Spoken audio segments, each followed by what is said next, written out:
আপনি যেমন যেমন জান্নাতের নিয়ামতগুলো বলেছেন, আমি হারিস যেন জান্নাতের আঙ্গুরগুলো থোকা থোকা ঝুলছে দেখতে পেয়েছি। আপনার জবান আর জামার চোখে দেখা যেন ভুল হচ্ছে না।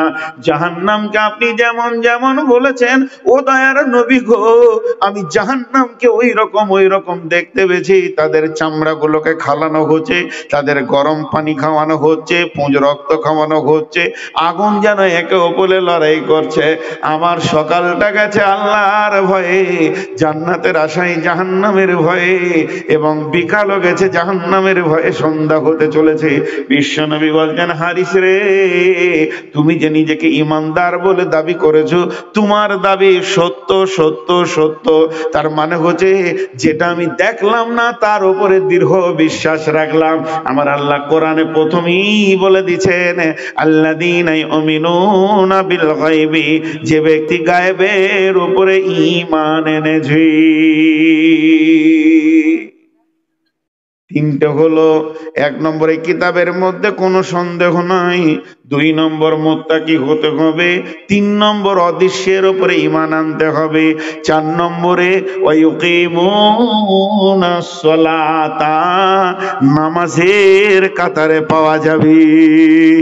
বেঈমান কোনোদিন নামাজি হতে পারে না, আর নামাজি কোনোদিন বেঈমান হতে পারে না। পৃথিবীর বুকে যত বেঈমান আছে ভুলবশত কোটি কোটি টাকা দান করে দিয়ে সব আমল করতে পারবে, নামাজ পড়ার মতো আমলটা বেঈমান কোনোদিন করতে পারবে না। আর ইমানদার ভুলবশত অন্য জেনা ব্যভিচার মদ খেয়ে নিতে পারে, ইমানদার ভুলবশত কাবিরা গুনাহ করে নিতে পারে। এটা কোনো নয় যে ইমানদার কোনোদিন গুনাহ করবে না, তা নয়। ভুলবশত ইমানদারের দ্বারা গুনাহ হয়ে যেতে পারে, কিন্তু ইমানদার ভুলবশত কোনোদিন নামাজ ছাড়বে না। অতএব আল্লাযীনা ইউমিনুনা বিল গায়বি ওয়া ইউকিমুনাস সালাতা, ইমানদারদেরকে নামাজের কাতারে পাওয়া যাবে। ওয়া মিম্মা রাযাকনাহুম ইউনফিকুন, এবং নিজের রুজি থেকে আল্লাহর রাস্তায় দান করবে।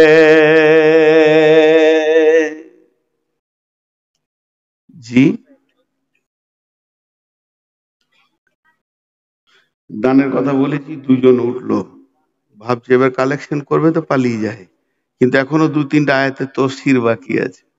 আমি বললাম যে 8 নম্বর পর্যন্ত নিয়ে যাবেন, বাপজি বসেন, কালেকশন নিব না বাপ, আপনাদের দুজনের টাকা মাপ, প্রয়োজন হলে সবটা শুনলে 200 টাকা দেবো, তাও শুনে যান।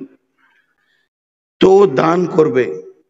আমাদের ধারণা যার টাকা বেশি তার দান বেশি, কিন্তু কোরআন বলছে যার ঈমান বেশি তার দান বেশি, যার ঈমান বেশি তার দান বেশি। এগুলো বিস্তারিত তফসির করতে গেলে অনেক সময় লাগবে।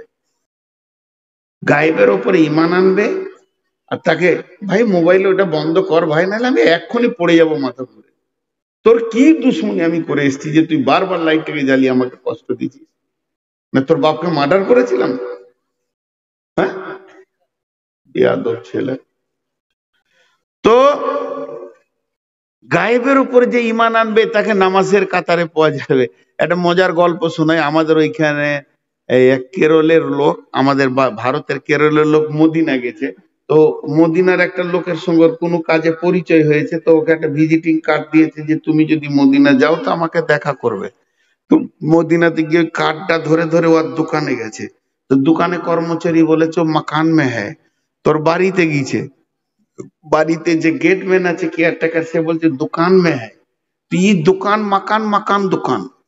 আর সে মরুভূমির দেশ, হাঁটতে হাঁটতে ক্লান্ত। এমন সময় মসজিদে নববীতে আজান হচ্ছে। তো বলছে যে কি করবো, তো নামাজটা পড়ি। তো উজু করে সুন্নত পড়ছে, তো দেখছি যাকে খুঁজছিল ওই ফের সামনেই দাঁড়িয়ে আছে। তো যাক, ফরজ নামাজ হয়ে গেল, ওর সঙ্গে মুসাফা করলো, খুব মুখে গালে চুমা দিয়া দি হয়ে, চলেন ভাই হোটেলে যাই কিছু খান, দিয়ে গল্প করছে। তখন ইন্ডিয়ার লোকটা বলছে, ভাই রে, এই বেলা 9টা থেকে 12টা পর্যন্ত দোকান মাকান মাকান দোকান দোকান মাকান করে করে আমি ক্লান্ত হয়ে গেলাম। তখন ওই লোক ওকে উত্তর দিছে যে ভাই আপনি তো ভুল করেছেন। কি উত্তর দিছে দেখেন, আপনি ভুল করেননি, কেন দোকানে যাবেন মাকানে যাবেন? উনি বলছেন, ভাই মদিনার লোক বলছে যে লোক আল্লাহর উপরে ঈমান আনবে, আখিরাতের উপরে ঈমান আনবে, ফেরেশতার উপরে ঈমান আনবে, কবরের উপরে ঈমান আনবে, কিয়ামতের উপরে ঈমান আনবে, মিজানের উপরে ঈমান আনবে, পুলসিরাতের উপরে ঈমান আনবে, জান্নাতের উপরে ঈমান আনবে, জাহান্নামের উপরে ঈমান আনবে, ফেরেশতার উপরে ঈমান আনবে। আল্লাহ কোরআনে বলেছে, তুমি কি জানো না, আল্লাযীনা ইউমিনুনা বিল গায়বি, গায়েবের উপরে যারা ঈমান আনবে, অদৃশ্যের উপরে ঈমান আনবে, ওই লোককে দুই জায়গায় দেখতে পাওয়া যাবে। ওই ইউকিমুনাস সালাতা, নামাজের কাতারে পাওয়া যাবে। ওয়া মিম্মা রাযাকনাহুম ইউনফিকুন, যেখানে দ্বীনকে বাঁচানোর জন্য টাকা পড়বে, ওই ভিড়ে ওকে পাওয়া যাবে। অতএব আমাকে খোঁজার জন্য কেন মাকান দোকান যাবে? তোমার তো বোঝা উচিত ছিল, একটা মুমিন পৃথিবীর যে কোনো কোণে থাকুক না কেন, আজান হলে তাকে মসজিদের গেটে পাওয়া যাবে। তার মানে আমি মানিকচক এসেছি, জালালপুরে কোনো মুসলমানের সঙ্গে আমার দরকার, তাহলে তার বাড়িতে যে আমার কি দরকার? আমি মসজিদের গেটে আজান হবে, চুপ করে বসে থাকবো। পৃথিবীর যে কোনো কোণে থাক না কেন, মুমিনকে মসজিদের গেটে পাওয়া যাবে। আল্লাযীনা ইউমিনুনা বিল গায়বি। আর মসজিদের গেটে পাওয়া গেলি ও একটা ইমানদার। দান কাকে বলে? আব্দুল্লাহ জুলবাতাজাইনের যদি পূর্বের জীবনটা বলি, সে কি ছিল? পৌতলিকতা ছিল। দুই বাপের একটা বেটা, একটা বাপ বাঁঝার ও নিজের বাপের বেটা, দুই বাপের মাল ও একা পাবে। বিরাট ধনী ছিল, সকালে যে সেন্টটা মাখতো বিকালে মাখতো না, কাপড় ঘন ঘন চেঞ্জ করতো, কেউ টাকা চাইলে পয়সা চাইলে ফুটপাট করে দিয়ে দিত। বড় দাঁতা ছিল, মনিন মিজাজের ছেলে ছিল। কিন্তু এই ছেলেটা যেদিন ঈমান আনলো, আল্লাহকে আল্লাহ বলে মেনে নিল, রসুলকে রসুল বলে মেনে নিল, বাড়ি থেকে বের করে দিয়েছে, শুধু ছেঁড়া কম্বল একটা গায়ে দিয়েছে, বিশ্ব নবীর দরবারে এসে হাজির হয়েছে। নবীজি বলছেন, আব্দুল্লাহ রে, তোমার অবস্থা কেন এমন? বলে, ইয়া রাসূলুল্লাহ, পৃথিবীর মালে মুখে লাত মেরে দিয়ে আমি সব থেকে বড় লাভ পেয়েছি, আল্লাহ পেয়েছি, রসুল পেয়েছি, তার জন্য আমি এখানে চলে এসেছি। কিন্তু যেদিন মুতার যুদ্ধের জন্য বিশ্বনবী এলান করে দিলেন, যার কাছে যা আছে মসজিদে নববীতে জমা করো, মেয়েরা নাকের কানের খুলে বিশ্বনবীর কাছে জমা করে বলছি, রাসূলুল্লাহ দোয়া করে দেবেন, আমরা চাই না অলংকার, আমাদের অলংকার হলো কোরআন। এর মতো দামি অলংকার আর পৃথিবীতে নাই, কোরআন থাকলে আমরা মানবতার জীবন ফিরে পাবো। ইয়া রাসূলুল্লাহ, নিয়ে নেন। সাহাবীরা নিজের নিজের মাল এনে জমা করতে লাগলো। আব্দুল্লাহ জুলবাতাজাইন তখন খালি দুটি কম্বলের মালিক, অর্ধেকটা নিয়েছে পাছাতে, অর্ধেকটা আছে গায়ে, একটা খেজুরও নাই যে দিয়ে উঠা বসা করছে, আর মনে মনে ভাবছে কি দিব কি দিব কি দিব। থাকতে না পেরে এসে রসুলের সামনে মাথা নামো করে দাঁড়িয়ে আছেন। বিশ্বনবী হালকা করে বলেন, আব্দুল্লাহ তুমি, আব্দুল্লাহ তুমি। এই শব্দটা বলার উদ্দেশ্য হচ্ছে, আব্দুল্লাহ রে, এখানে তো মালের প্রতিযোগিতা চলছে, তোমার তো মাল নাই, কেন তুমি? আব্দুল্লাহ চোখের পানিতে অঝোর নয়নে কেঁদে বলছেন, ইয়া রাসূলুল্লাহ, অনেকক্ষণ থেকে পেরেশানি অবস্থায় ছিলাম, ছটফট করছিলাম, কি দিব কি দিব কি দিব। অনেক চেষ্টা করে আমি একটা জিনিস খুঁজে পেয়েছি, যদি আপনি কবুল করে নেন। বলে, কি দিতে চাও?